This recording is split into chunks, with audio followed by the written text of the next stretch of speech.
Welcome to Let Me Fix This. Enjoy the video. In this video, I will compare public versus home full comparison. Listen closely as I guide you through practical differences, clear pros and cons, and helpful decision steps you can use today. I'll cover academics, social life, costs, routines, and how to weigh short-term versus long-term effects. By the end, you'll feel confident about which setting suits learning goals, daily needs, and family priorities in a realistic, manageable way. In this segment, I'll explain how curricula, pacing, and assessments compare between public and home settings, and what that means for skills and progress.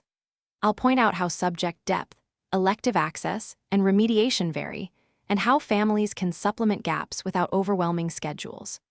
You'll hear practical tips for tracking mastery, choosing curriculum materials, and balancing rigor with enjoyment so learning stays effective and sustainable over months and years. If you're enjoying this guide, please subscribe and like. It really helps us make more useful content.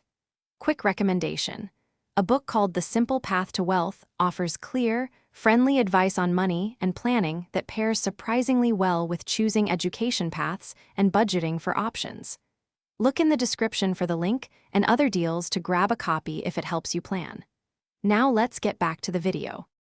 Now let's look at social life, routines, and daily logistics so you can picture real family rhythms in each option. I'll share strategies to build friendships, find groups, and handle transportation or scheduling challenges without burning out. Expect clear examples of extracurricular planning, time budgeting, and resource sharing that make either choice workable, plus red flags to watch for when social or logistical strains start to affect learning. Thanks for watching. If you found this helpful, don't forget to like and subscribe.